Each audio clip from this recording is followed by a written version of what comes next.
Hello friends. सो मैं प्रभात कुमार और analyst प्रभात talk series का यह 12वां दिन है, 12th डे। और इसमें हम एक और फिफ्थ मिथ के बारे में डिस्कस करने वाले हैं जो कि हमारे इन्वेस्टिंग इंडस्ट्री में रिलेटेड है। और उस वो और कुछ नहीं है, वो रिस्क वर्सेस रिटर्न की बात है। हम कहते हैं कि अगर हम रिस्क ज़्यादा लेंगे तो रिटर्न भी ज़्यादा मिलेगा, रिस्क कम लेंगे तो रिटर्न भी कम मिलेगा, और रिस्क नहीं लेंगे तो जो मार्केट का रिटर्न होता है वो मार्केट का रिटर्न मिल जाएगा। तो हमको रिस्क लेना चाहिए, नहीं लेना चाहिए, या फिर ज़्यादा लेना चाहिए, नहीं लेना चाहिए, हमको उस पर एक फोकस करने वाली बात है।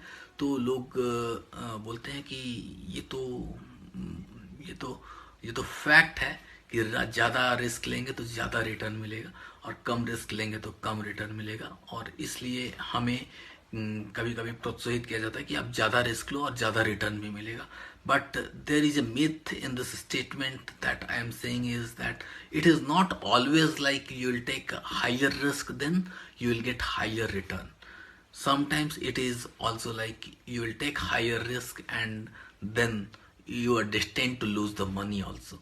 So don't go on for such kind of decisions. You analyze it thoroughly कि अगर हम रिस्क ले रहे हैं कहीं पर तो वहाँ पर ज़्यादा रिटर्न मिलने की संभावना है, और वो संभावना भी कितनी है, means is this A fake promise और इट्स ए रियल प्रॉमिस। तो वो शब्द को अच्छी तरह से एनालाइज कर लें। हर तरह की इंस्ट्रूमेंट की बात कर रहा हूँ, कोई जरूरी नहीं कि केवल स्टॉक्स की बात कर रहा हूँ।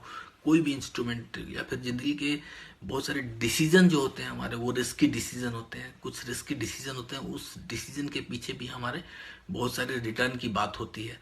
तो वो डिसीजन भी हमें उसी पॉइंट ऑफ व्यू से देखना है कि ये स्टॉक में जिस तरह से इन्वेस्ट कर रहे हैं उसी तरह से वो डिसीजन लेते समय भी हम इन्वेस्ट कर रहे हैं। तो हर चीज़ में ज़्यादा रिस्क से ज़्यादा रिटर्न होने की संभावना बनी रहती है, लेकिन कोई ज़रूरी नहीं हो कि ज़्यादा रिस्क लेने से ज़्यादा रिटर्न आएगा ही। हो सकता है लॉस भी होगा, डायरेक्ट लॉस भी हो सकता है। तो ऐसी स्थिति में ज़्यादा रिस्क लेने की ज़रूरत नहीं है।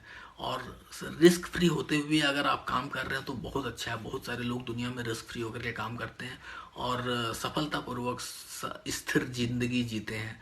तो स्थिर जिंदगी से आपको अगर आनंद है तो आप रिस्क फ्री होते हुए पूरा काम कीजिए।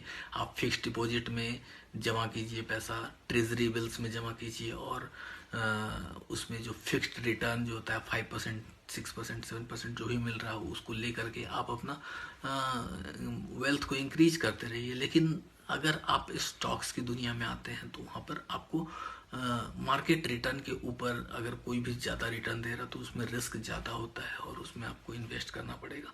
लेकिन इन सब बातों के साथ साथ मैं इतना भी बता देता हूँ कि आपको कभी भी कोई भी ऐसा इन्वेस्टमेंट नहीं करना है जिसमें इतना ज़्यादा रिस्क हो कि अगर कुछ गड़बड़ हुआ तो आपका जितना भी कैपिटल था वो 100% वाइप आउट हो जाएगा। तो अगर आप 1 लाख रुपया इन्वेस्ट कर रहे हैं और अगर उसमें ऐसा रिस्क है कि अगर कुछ गड़बड़ हुआ तो वो पूरा का पूरा 1 लाख रुपया इरेज हो जाएगा। तो ऐसा रिस्क कभी नहीं लेना है। इस तरह का रिस्क लेने के लिए वॉरेन बफेट ने भी हमें मना किया है। तो उन्होंने बोला है कि जिंदगी में कभी ऐसा रिस्क मत लेना कि तुम्हारा सारा कैपिटल ही चला जाए। तो अपने कैपिटल को हमेशा तोड़ तोड़ करके 4 भाग 5 भाग में रखो, और एक भाग से रिस्क ले सकते हो 100%। उसमें अगर वो एक पार्ट अगर चला गया तो चला गया, बाकी 4-5 पार्ट तो सेफ है। तो that way you can take that kind of risk also. But पूरे के पूरे कैपिटल में एक साथ कभी भी ऐसा रिस्क मत लेना कि अगर कुछ गड़बड़ हुआ तो सारा कैपिटल वाइप आउट हो जाएगा and you will be left nowhere. So that's today's ज्ञान कि रिस्क लेना है लेकिन कभी भी इतना भयंकर रिस्क नहीं लेना है कि हमारे पास कुछ बचे ही नहीं। थैंक यू, धन्यवाद।